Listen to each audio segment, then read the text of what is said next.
వాహనానికి 10 మూరల దూరంలో ఉంటే నీవు క్షేమంగా ఉంటావు. రెంకలు వేసే గుర్రానికి 100 మీటర్ల దూరంలో ఉంటే నీవు క్షేమంగా ఉంటావు. మదించిన ఏనుగుకు 1000 మీటర్ల దూరంలో ఉంటే నీవు క్షేమంగా ఉంటావు. అలాగే మద్యానికి, సిగరెట్కు, మద్యం సేవించి వాహనం నడపడానికి ఎంత దూరంగా ఉంటే నీవు, నీ కుటుంబం, సమాజం అంత క్షేమంగా ఉంటుంది.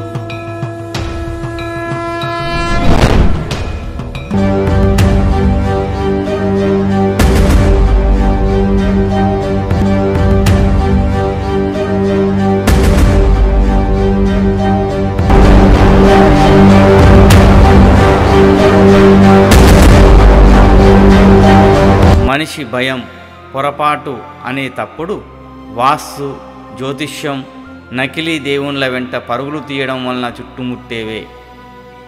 మనిషి కేంద్ర బిందువుకు తిరిగి రావాలి. లోపలే ఉన్నటువంటి దేవుడి నమ్మకానికి రావాలి. అదే ఆధ్యాత్మికత, అదే భారతీయత. పైపైన భారతీయతను అర్థం చేసుకొని తప్పుడు మార్గంలో మన ప్రయాణాన్ని సాగిస్తున్నాం. భారతీయ సనాతన ధర్మం యొక్క ఆధ్యాత్మికతను పూర్తిగా అర్థం చేసుకుంటేనే ఇది పూర్తిగా అర్థమవుతుంది.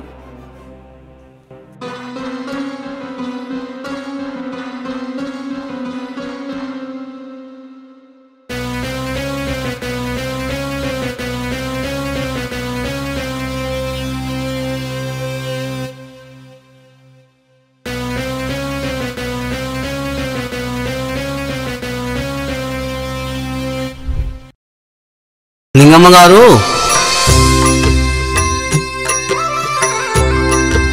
నమస్కారం స్వామీజీ. మా ఆయన మూర్చపోయండి స్వామీజీ. ఎట్లా మూర్చపోయాడమ్మా? ఏది కొన్నా రుచి చూసి కొంటాడు స్వామీజీ. అది మంచి అలవాటే కదనమ్మా, ఏదైనా పరీక్షించి రుచి చూసుకున్నాను. ఆయన కొనడానికి పోయింది పొలానికి పురుగుల మంది స్వామీజీ. పురుగుల మంది కూడా రుచి చూసుకున్నా ఏంటి? అవును స్వామి. పురుగుల మంది రుచి చూస్తే మళ్ళీ చెప్పపోయినావమ్మా? చెప్పాము స్వామి.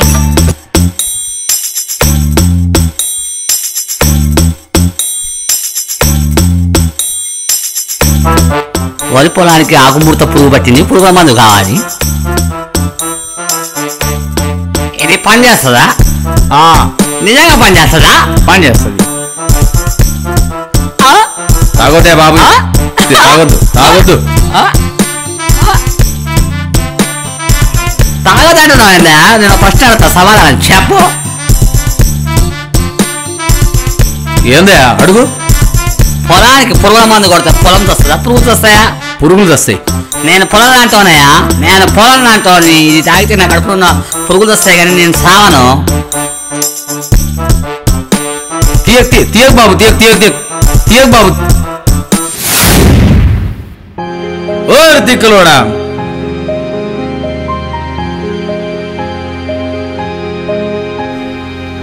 ఏమమ్మా లత్తుకోడు షాప్కి వచ్చిండు, పురుగుల మందు తాగొద్దురా అంటే రుచి చూస్తాను తాగుతాను తాగిండు వాడు. ఓ ఆడోలు వేసుకుని సంచేసుకుని వచ్చిండు. జర రండమ్మా, రండి, మా షాప్కి ఇబ్బంది అయితే తొందర రండి. పురుగుల మందు కొని రుచి చూచి మూర్చపోయాడు స్వామి. మీ ఆయనకు శరీరం అంతా పురుగుల పుట్టాలి తెలియదా? అయితే అయింది, గాని ఏం పని మీద వచ్చినావు చెప్పమ్మా.